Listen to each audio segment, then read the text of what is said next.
नमस्कार साथियों। आज का हमारा टॉपिक है संज्ञा। आज इस वीडियो में हम चर्चा करने वाले हैं संज्ञा के बारे में। संज्ञा के भेद कितने होते हैं, संज्ञा किसे कहते हैं, संज्ञा की परिभाषा, कुल कितने भेद होते हैं और सामान्य रूप से कितने भेद होते हैं, सब कुछ हम जानेंगे आज संज्ञा के बारे में। तो वीडियो में आप अंत तक बने रहे। वीडियो यदि आपको पसंद आए तो वीडियो को लाइक करना ना भूलें। तो चलिए शुरू करते हैं आज के इस वीडियो को। देखिए दोस्तों, सबसे पहले जो क्वेश्चन पूछा जाता है, संज्ञा किसे कहते हैं, ये क्वेश्चन पूछा जाता है। संज्ञा की परिभाषा बताइए। तो दोस्तों यहाँ पर आप संज्ञा की परिभाषा में क्या लिखेंगे, आप किसी व्यक्ति, वस्तु, स्थान अथवा भाव के नाम को संज्ञा कहते हैं। छोटी सी परिभाषा आपकी। क्वेश्चन दोस्तों पूछा जा सकता है, संज्ञा की परिभाषा दीजिए। तो परिभाषा में आपको यही लिखना है और संज्ञा किसे कहते हैं उसमें भी आपको यही लिखना है। तो देखिए यहाँ पर परिभाषा बिल्कुल सिंपल है। किसी व्यक्ति, वस्तु, स्थान अथवा भाव के नाम को संज्ञा कहते हैं। ये आपकी परिभाषा है। अब देखिए दोस्तों, क्वेश्चन पूछा जाता है संज्ञा कितने प्रकार की होती है। क्या पूछा जाता है क्वेश्चन, संज्ञा कितने प्रकार की होती है, संज्ञा के भेद बताइए। तो देखिए यहाँ पर व्यक्तिवाचक संज्ञा, जातिवाचक संज्ञा और एक भाववाचक संज्ञा आपकी होती है। बिल्कुल पूरा बताएंगे आज इस वीडियो में आपको हम। वीडियो को पूरा देखना, बिल्कुल भी स्किप मत करना, ताकि आपको अच्छे से समझ में आ जाए। देखिए दोस्तों, सबसे पहले जो संज्ञा का भेद है व्यक्तिवाचक संज्ञा, जिसके बाद में जातिवाचक। हम इसको पढ़ लेते हैं। व्यक्तिवाचक को पहले पढ़ लेते हैं हम। देखिए फर्स्ट व्यक्तिवाचक संज्ञा, जो संज्ञा शब्द किसी व्यक्ति विशेष, स्थान विशेष, वस्तु विशेष को बताता है, जैसे राम, गंगा, यमुना, हिमालय, भारत, दिल्ली आदि, इसे हम क्या कहते हैं, व्यक्तिवाचक संज्ञा कहते हैं। व्यक्तिवाचक संज्ञा समझ गए दोस्तों आप। जो संज्ञा शब्द किसी व्यक्ति विशेष, समझ गए, व्यक्ति विशेष, स्थान विशेष या वस्तु विशेष को बताता है, उसे हम क्या कहते हैं, व्यक्तिवाचक संज्ञा कहते हैं। ये व्यक्तिवाचक संज्ञा की परिभाषा हो गई। उसके उदाहरण जैसे आप देख लीजिए, राम है, गंगा है, यमुना है, हिमालय है, भारत है, दिल्ली है आदि। ये हमारे व्यक्तिवाचक संज्ञा के उदाहरण है। दोस्तों अगला देखिए, अगला है जातिवाचक संज्ञा। जातिवाचक संज्ञा किसे कहते हैं, क्वेश्चन पूछा जा सकता है जातिवाचक संज्ञा किसे कहते हैं। तो आप लिख सकते हैं उसमें, जो संज्ञा शब्द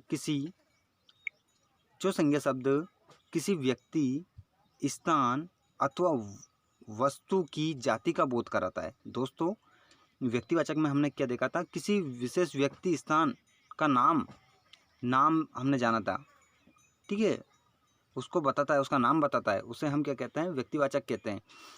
लेकिन यहाँ पर क्या है, जाति, जो संज्ञा शब्द किसी व्यक्ति, स्थान अथवा वस्तु की जाति का बोध कराते हैं, उसे हम जातिवाचक संज्ञा कहते हैं। अब यहाँ पर क्या हो रहा है दोस्तों, जाति का बोध कराता है, उसे हम जातिवाचक संज्ञा कहते हैं। जैसे लड़का, अब लड़का है तो लड़के का नाम कुछ भी हो सकता है, ये जाति का बोध करा रहा है। लड़का सिर्फ उसका नाम नहीं है, ये लड़का है, तो ये जाति का बोध करा रहा है कि वो लड़का है, वो लड़की है। लेकिन उसका नाम भी हम पता करेंगे तो नाम भी उसका कुछ होगा। तो जैसे कि सीता, गीता, अनीता, तो फिर वो व्यक्तिवाचक में आ जाएगी। अगर हमने नाम बता दिया उसका, अनीता नाम है, तो फिर व्यक्तिवाचक में चली जाएगी। यदि हम कहेंगे लड़की है तो लड़की फिर जातिवाचक में, लड़का है, अनिल है तो वो किस में है, व्यक्तिवाचक में। यदि हम उसका लड़का ही बोलेंगे उससे तो वो जातिवाचक है। ये हमारा दो संज्ञा हो गई, कौन सी, व्यक्तिवाचक संज्ञा और ये जातिवाचक संज्ञा। अगली देखते हैं, अगली कौन सी है दोस्तों। यहाँ पर और थोड़ा सा आपको क्लियर कर देते हैं हम। जातिवाचक जो संज्ञा है उसके दो भेद होते हैं। वैसे संज्ञा के तीन भेद होते हैं, कौन कौन से, व्यक्तिवाचक, जातिवाचक और भाववाचक। लेकिन जो आपकी जातिवाचक जो संज्ञा है उसके दो भेद और होते हैं। दो भेद कौन कौन से होते हैं, क्वेश्चन पूछा जा सकता है कि जो जातिवाचक जो संज्ञा है उसके दो भेद कौन कौन से होते हैं। तो कौन कौन से होते हैं, द्रव्यवाचक और समूहवाचक। द्रव्यवाचक और संज्ञा और समूहवाचक संज्ञा, ये दो भेद और होते हैं। अब द्रव्यवाचक में कौन कौन सी आती है उसके बारे में हम चर्चा कर लेते हैं। द्रव्यवाचक संज्ञा, जिस संज्ञा शब्द से उस सामग्री या पदार्थ का बोध होता है जिससे कोई वस्तु बनी है, जैसे सोना, चांदी, ऊन, लोहा आदि, ठीक है, सामग्री, पदार्थ का बोध होता है, उसे हम क्या कहते हैं, द्रव्यवाचक संज्ञा कहते हैं। जैसे कि धातु, सोना, चांदी, ऊन, लोहा आदि, और बहुत सारे, तांबा है, बहुत सारे, तो ये सब क्या होते हैं, द्रव्यवाचक संज्ञा होते हैं।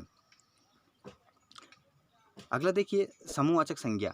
जो संज्ञा शब्द किसी एक व्यक्ति के वाचक न होकर समूह समुदाय के वाचक हैं, जैसे पुलिस, परिवार, कक्षा, सभा, समिति आदि।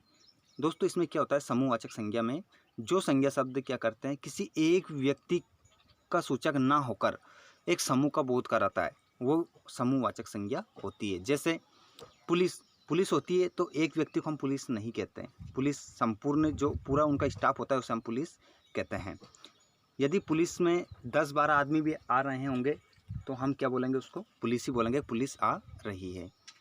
ठीक है। जैसे एक देखिए परिवार है, अब परिवार है, परिवार में एक सदस्य हो, 2 सदस्य हो, हम उसे परिवार ही कहते हैं, एक समूह होता है उसमें। कक्षा में बच्चे बैठे हैं तो कक्षा में बच्चा 1 हो 2 हो, हम उसे कक्षा ही बोलेंगे, उसमें क्या होता है, कक्षा में एक समूह को कहा जाता है। सभा एक व्यक्ति की नहीं हो सकती, बहुत सारे व्यक्तियों की होती है। समिति एक व्यक्ति से नहीं बनती है, बहुत सारे व्यक्तियों से बनती है।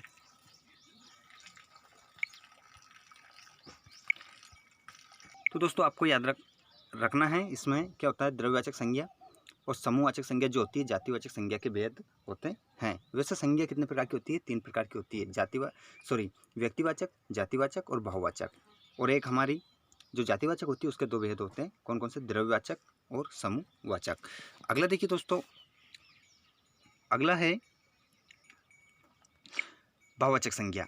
भाववाचक संज्ञा किसे कहते हैं ये जान लेते हैं हम। जो संज्ञा शब्द किसी भाव का बोध कराते हैं, जो संज्ञा शब्द किसी भाव का बोध कराते हैं, जैसे प्रेम, घृणा, प्रशंसा, सच्चाई, ईमानदारी, प्रार्थना आदि। ऐसे ये शब्द क्या होते हैं, भाववाचक संज्ञा होते हैं।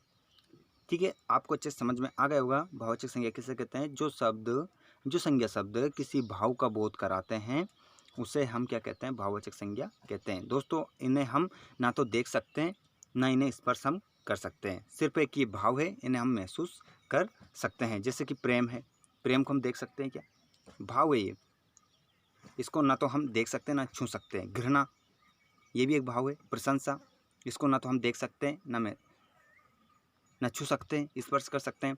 तो ये सब क्या होते हैं, भाव होते हैं, तो इसे हम भाववाचक संज्ञा कहते हैं।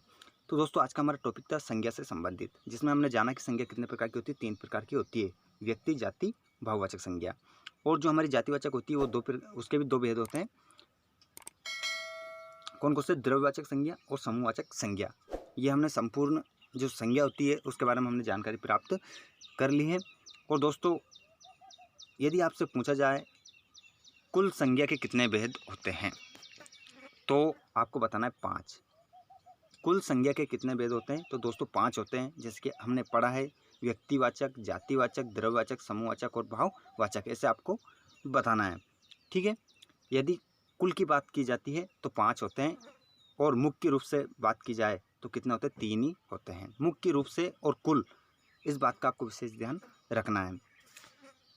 दोस्तों वीडियो आपको कैसा लगा कमेंट करके अवश्य बताएं। यदि इससे संबंधित आपको किसी भी प्रकार का कोई क्वेश्चन पूछना है तो आप हमें कमेंट करके पूछ सकते हैं, उसका जवाब हम आपको अवश्य देंगे। वीडियो आपको कैसा लगा कमेंट करके अवश्य बताना। यदि वीडियो आपको अच्छा लगा तो लाइक और अपने सभी दोस्तों को शेयर करना ना भूलना। और हमारे चैनल पर आप पहली बार आए हैं तो चैनल को सब्सक्राइब कर लें और घंटी की बटन को दबा लें, जिससे आने वाले वीडियोस, अपडेट्स एंड नोटिफिकेशन सबसे पहले आपको मिल जाएगा। मिलते हैं दोस्तों इसी प्रकार के अगले वीडियो में, तब तक के लिए नमस्कार, जय हिंद, जय भारत।